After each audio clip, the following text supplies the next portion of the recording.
Alright, I have no idea what sonnet number this is, but we're going to read it.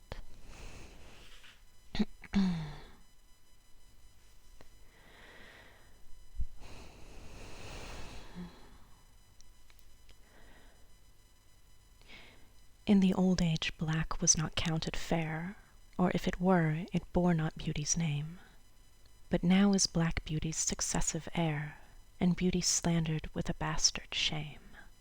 For since each hand hath put on nature's power, fairing the foul with art's false borrowed face, sweet beauty hath no name, no holy bower, but is profaned, if not lives in disgrace. Therefore my mistress's eyes are raven black, her eyes so suited, and they mourners seem, at such who, not born fair, no beauty lack, slandering creation with a false esteem. Yet so they mourn, becoming of their woe, that every tongue says beauty should look so.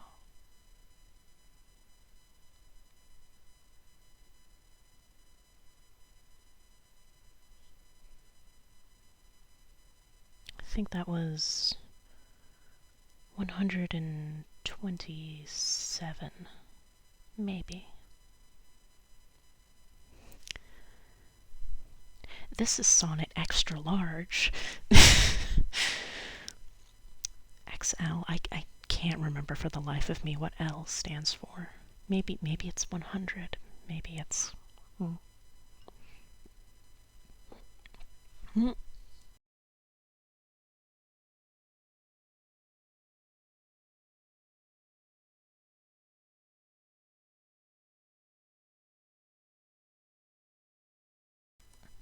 Oh, wonderful. Oh.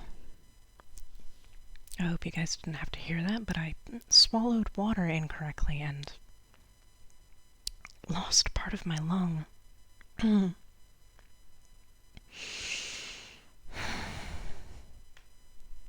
Because I can fail even at swallowing. Perfect. This is a good thing.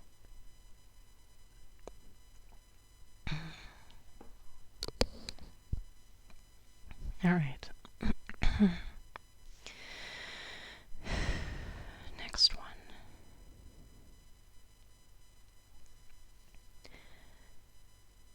Take all my loves, my love. Yea, take them all. What hast thou then more than thou hast before? No love, my love, that thou mayst true love call. All mine was thine before thou hast this more. Then, if for my love thou my love receivest, I cannot blame thee, for my love thou useth. But be thou blamed if thou self deceivest, by wilful taste of what thyself refuseth. I do forgive thy robbery, gentle thief, although thou steal thee all my poverty. And yet love knowest it is a greater thief, to bear love's wrong than hate's known injury. Lascivious grace, in whom all ill well shows. Kill me with spites, yet we must not be foes.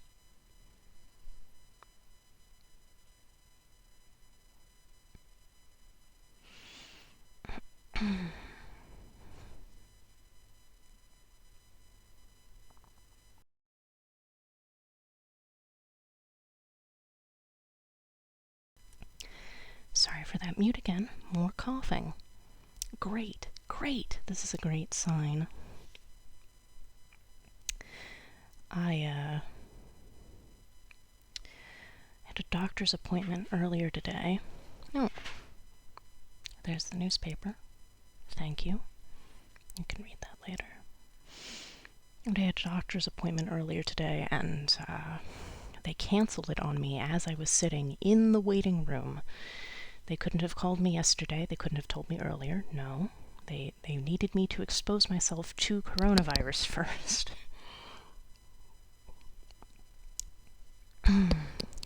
Thanks for that.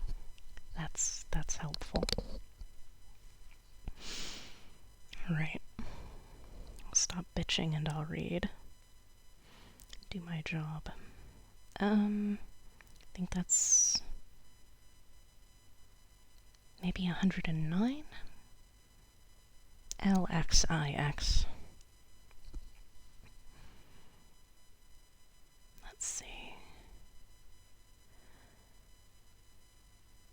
Those parts of thee that the world's eye doth view want nothing that the thought of hearts can mend.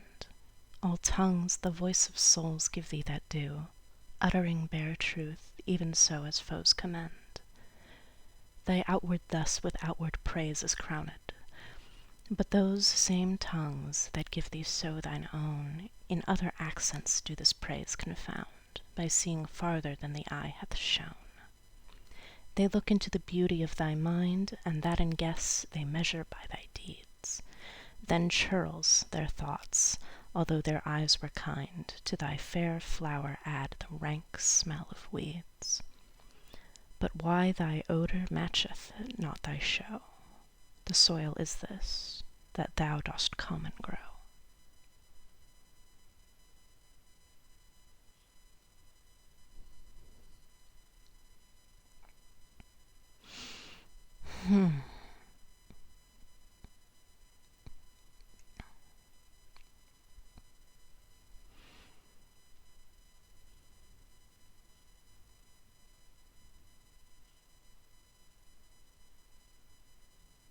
I love how I tell it to stop suspending my tabs, and it immediately goes back to suspending my tabs.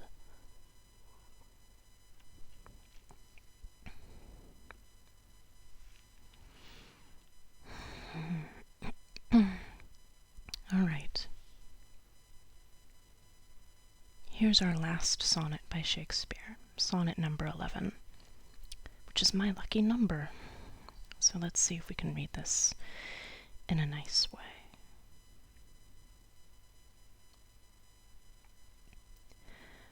As fast as thou shalt wane, so fast thou growest, in one of thine from that which thou departest, and that fresh blood which youngly thou bestowest, thou mayest call thine when thou from youth covetest. Herein lives wisdom, beauty, and increase, without this folly, age, and cold decay. If all were minded so, the times should cease, and 60 years would make the world away. Let those whom nature hath not made for store, harsh, featureless, and rude, barrenly perish. Look whom she best endowed, she gave the more, which bounteous gift thou shouldst in bounty cherish. She carved for thee for her seal, and meant thereby thou shouldst print more, not let that copy die.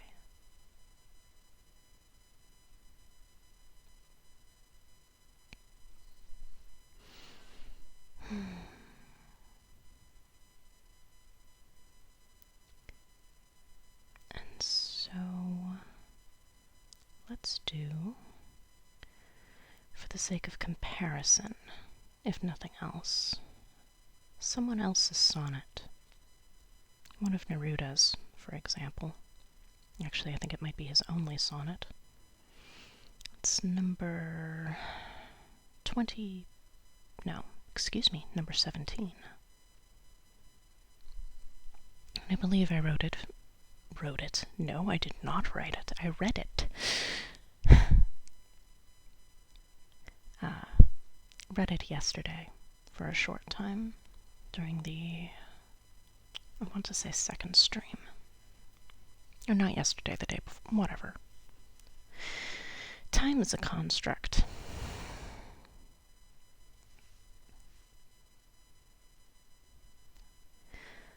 Sonnet 27.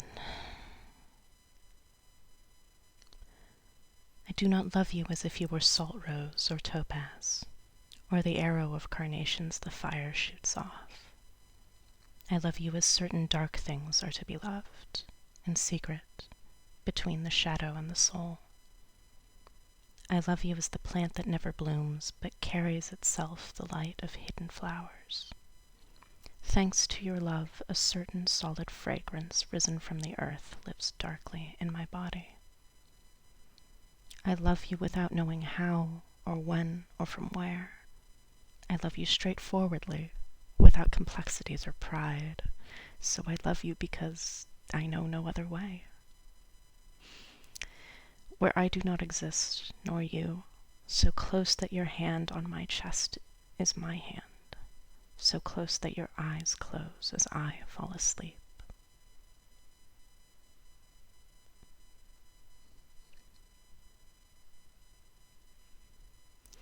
done goofed that one up a bit, but I think it's okay.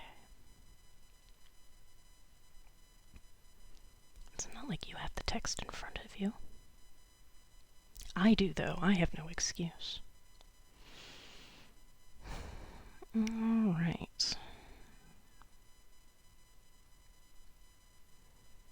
And now we're moving out from under the sonnets, back into some more slightly prosaic pieces.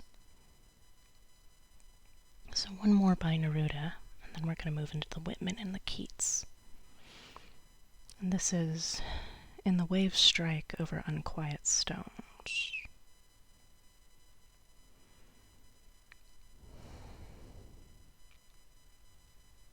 In the waves strike over unquiet stones, the brightness bursts and bears the rose, and the ring of water contracts to a cluster, to one drop of azure brine that falls. O magnolia radiance breaking in the spume, magnetic voyager whose death flowers and returns eternal to being and nothingness, shattered brine, dazzling leap of the ocean. Merged, you and I, my love, seal the silence while the sea destroys its continual forms, collapses its turrets of wildness and whiteness, because in the weft of those unseen garments of headlong water and perpetual sand we bear the soul, relentless tenderness.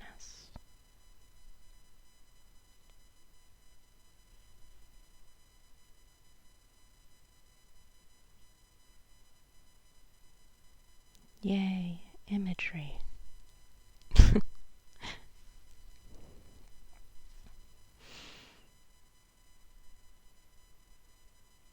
And keeping with the theme of water, this is The World Below the Brine by Walt Whitman.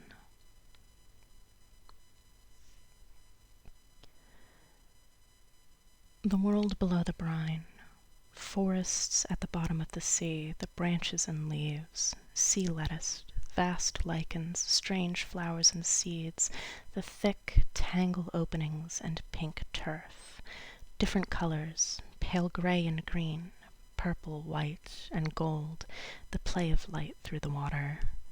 Dumb swimmers there among the rocks, coral, gluten, grass, rushes, and the alignment of the swimmers. Sluggish existences grazing there, suspended, or slowly crawling close to the bottom. The sperm whale at the surface blowing air and spray, or disporting with his flukes, the leaden-eyed shark, the walrus, the turtle, the hairy sea leopard, and the stingray.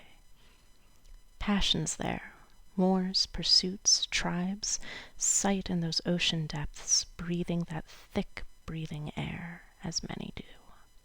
The change thence to the sight here, and to the subtle air breathed by beings like us who walk the sphere, the change onward from ours to that of beings who walk other spheres.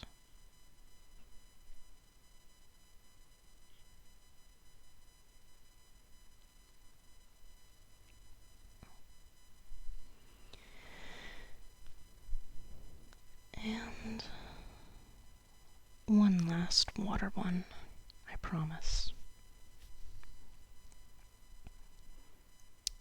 Still Whitman, On the Beach at Night Alone.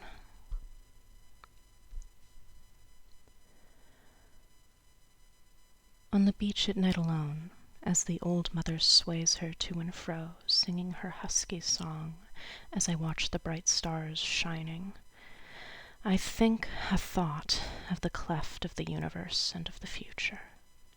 A vast similitude interlocks all spheres, grown, ungrown, small, large, suns, moons, planets, all distances of place, however wide, all distances of time, all inanimate forms, all souls, all living bodies, though they ever be so different, or in different worlds, all gaseous, watery, vegetable, mineral processes, the fishes, the brutes, all nations, colors, barbarisms, civilizations, languages, all identities that have existed or may exist on this globe or any globe, all lives and deaths, all of the past, present, future.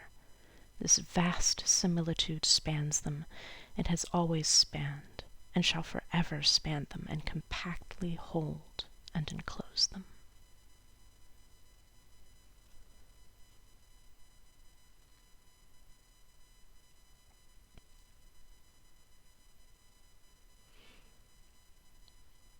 All right. Got two longer ones now by Keats. One is To Autumn, which I've read before, and the other is his Ode to Psyche, which is a little challenging, but I think I'm up for it, so we'll try.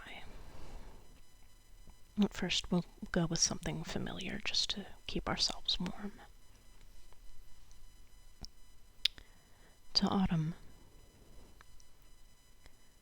Season of mists and mellow fruitfulness, close bosom friend of the maturing sun, conspiring with him how to load and bless with fruit the vines that round the thatch eaves run, to bend with apples the mossed cottage trees, and fill all fruit with ripeness to the core, to swell the gourd and plump the hazel shells with a sweet kernel, to set budding more, and still more, later flowers for the bees, until they think warm days will never cease, for summer hath o'erbrimmed their clammy cells. Who hath not seen thee oft amid thy store? Sometimes whoever seeks abroad may find thee sitting careless on a granary floor, thy hair soft lifted by the winnowing wind. Or on a half-reaped furrow sound asleep, drowsed with the fume of poppies, while thy hook spares the next swath and all its twined flowers. And sometimes like a gleaner thou dost keep, steady thy laden head across a brook, or by a cider press, with patient look, thou watchest the last oozings, hours by hours. Where are the songs of spring? Eh, where are they? Think not of them, thou hast thy music too, while barred clouds bloom the soft dying day, and touch the stubble plains with rosy hue. Then in a wailful choir the small gnats mourn among the river sallows, borne aloft, or sinking as the light wind lives or dies. And full-grown lambs loud bleat from hilly bourne, hedge crickets sing, and now with treble soft the red-breast whistles from a garden croft, and gathering swallows twitter in the skies.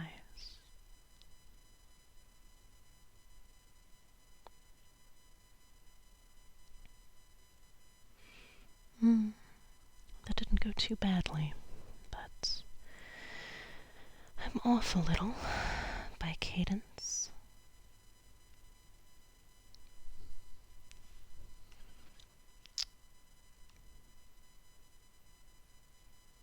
Considering how poorly we've actually done with some of these, it might be worth holding the Ode to Psyche until I have a better handle on things, diction-wise. You know what I could do is actually practice reading these before doing them aloud. Like some kind of professional. I don't know. That doesn't seem like it would be fun, and I'm trying to do this to have fun. But part of the fun is doing it right. Ugh. I can't win.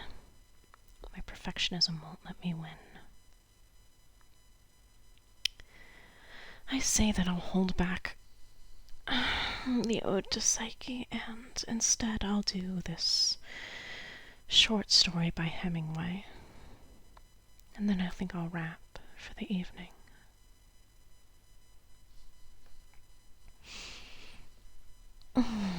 So this short story is very short, and it's called Mix War, Art, and Dancing. It was for the Kansas City Star in 1918. I'll be honest, I don't like Hemingway very much, but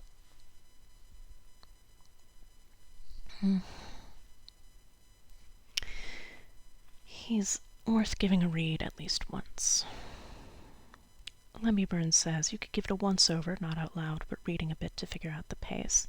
Yes, and I do, actually, typically, but how it sounds in my head and how it comes out of my mouth almost never match up, unfortunately. There's some kind of break between my brain and my tongue there, and I just poured water on myself. Good job.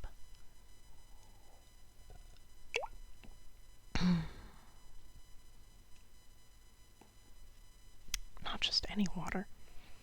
Slightly cola-flavored water. Wonderful.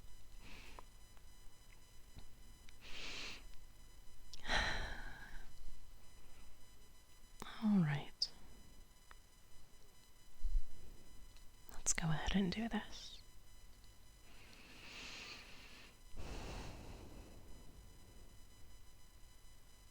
Mix War, Art, and Dancing by Ernest Hemingway. Outside, a woman walked along the wells. Nope, one more time. Outside, a woman walked along the wet, street lamp-lit sidewalk through the sleet and snow. Inside the Fine Arts Institute on the 6th floor of the YWCA building, 1020 McGee Street, a merry crowd of soldiers from Camp Funston and Fort Leavenworth fox-trotted and one-stepped with girls from the Fine Arts School, while sober-faced young man poured out the latest jazz music as he watched the moving figures. In a corner, a private in the Signal Corps was discussing Whistler with a black-haired girl who heartily agreed with him. The private had been a member of the art colony at Chicago before the war was declared. 3 men from Funston were wandering arm in arm along the wall, looking at the exhibition of paintings by Kansas City artists. The piano player stopped. The dancers clapped and cheered, and he swung into the long, long trail a-winding. An infantry corporal, dancing with a swift-moving girl in a red dress, bent his head close to hers and confided something about a girl in Chautauqua, Kansas. In the corridor, a group of girls surrounded a tow-headed young artilleryman and applauded his imitation of his pal Bill challenging the colonel, who had forgotten the password. The music stopped again, and the solemn pianist rose from his stool and walked out into the hall for a drink. A crowd of men rushed up to the girl in the red dress to plead for the next dance. Outside, the woman walked along the wet, lamp-lit sidewalk. It was the first dance for soldiers to be given under the auspices of the War Camp Community Service. 40 girls of the art school, chaperoned by Miss Winifred Sexton, secretary of the school, and Miss J. F. Binney, were the hostesses. The idea was formulated by J. P. Robertson of the War Camp Community Service, and announcements were sent to the commandants at Camp Funston and Fort Leavenworth inviting all soldiers on leave. Posters made by the girl students were put up at Leavenworth in the interim and trains. The first dance will be followed by others at various clubs and schools throughout the city, according to Mr. Robertson. The pianist took his seat again, and the soldiers made a dash for partners. In the intermission, the soldiers drank to the girls in fruit punch. The girl in red, surrounded by a crowd of men in olive drab, seated herself at the piano. The men and the girls gathered around and sang until midnight. The elevator had stopped running, and so the jolly crowd bunched from the 6 flights of stairs and rushed waiting motor cars. After the last car had gone, the woman walked along the wet sidewalk through the sleet and looked up at the dark windows of the 6th floor.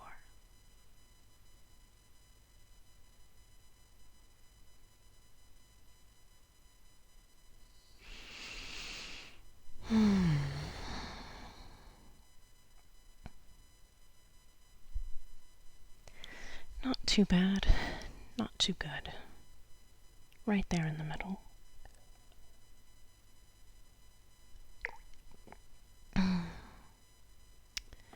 But that's it. That's all I have for this evening. I said it would be a short one, and it was. I don't have any sort of signature closeout. don't know. Maybe I should develop one of those one of these days. I think 2 streams is a little early to try to figure something like that out. I think for now I'll just say be safe, wash your hands, and keep your spirits up if you can. Happy people are healthy people, or at least healthier. So if there's things you can do that make you laugh or make you smile or get you out into the sun a little, whether it's out into your yard or on your balcony, or even if you just leave your house or apartment for a moment and take a quick walk around the block while you maintain distance from everyone around you, then go ahead and try to do that.